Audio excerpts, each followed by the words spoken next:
Hello and welcome back to An Old Man Watches, where today I will be talking about Roger Corman's 1980 monster mash, Humanoids from the Deep, also known in Europe and Japan under the simple title of Monster, which is only slightly just less generic than calling your movie film.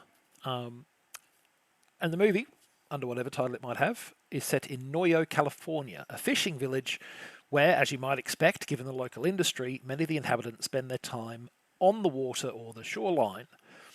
They're about to learn to be afraid to go into the water, though, as a rash of violent attacks occur on anglers and beachgoers. Now, we as the audience see that these attacks are the work of scaly amphibious monsters, but as almost no one survives these encounters, the one person who does so is catatonic from trauma, the characters within the film lack this very important information. Now, eventually, of course, our main characters will learn the truth. Growth hormone experiments by a local seafood company have accidentally spawned these vicious amphibious monsters who are now going on the rampage. The only question is, have our heroes learned the truth in time to save the town? So Humanoids from the Deep was conceived as a then modern-day updating of similarly plotted genre films from earlier decades.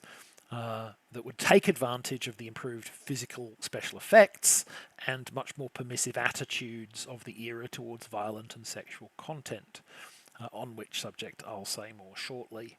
The film generally received a poor critical reception on release, though Leonard Maltin was an exception, describing it as a fast, occasionally hilarious gutter trash in his 3 out of 4 star review. The movie also initially appeared to be a financial disappointment, with a domestic box office less than its production budget. But this was 1980, and home video had become a factor.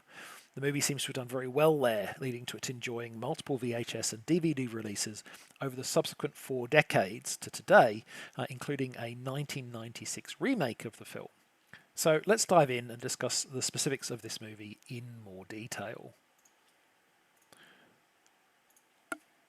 But let's start with a content warning. There's a lot of sexual assault in this film. A whole lot.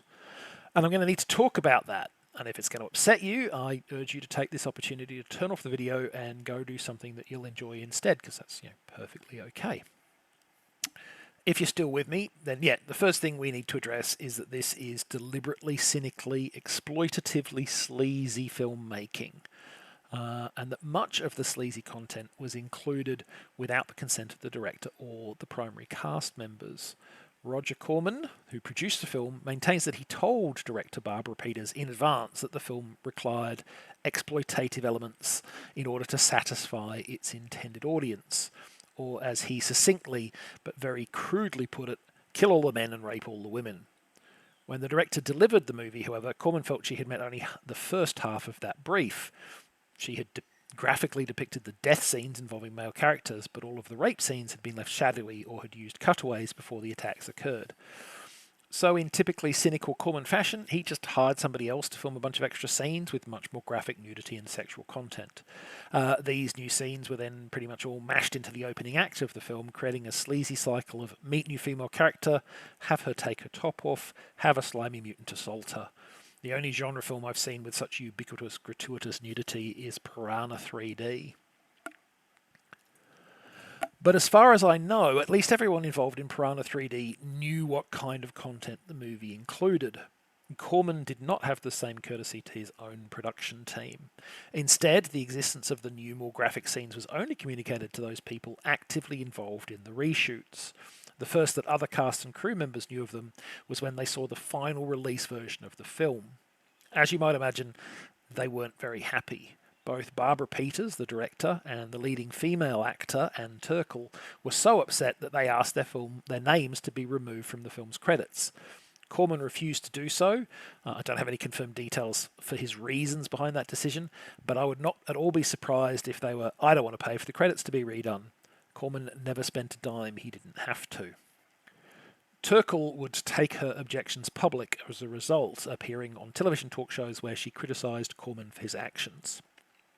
And the callous treatment of the real-world actors and crew is something that somewhat sours this movie for me. It's one thing to kind of guess, make deliberately cynically sleazy kind of stuff. It's another thing to treat your workers this badly in the real world.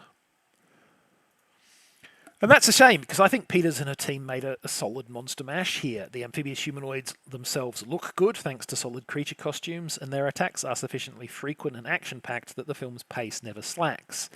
The film's script also has some nice wry touches that enliven things for me.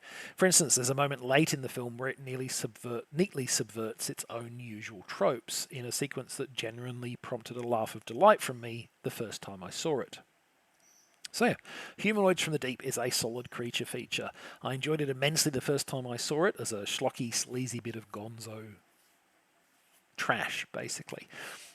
That appreciation of the film as a complete work has been somewhat undermined by learning the specifics of the production, but I do still appreciate the solid base created by Peters and her team. If monster movies are your jam, you might enjoy this too. Next time, from amphibious menace to subterranean adventure, it's the 1959 version of Journey to the Centre of the Earth. But that's next time. Until then, thanks for watching this video. I hope you enjoyed it, and if you've seen today's movie, let me know what you thought of it.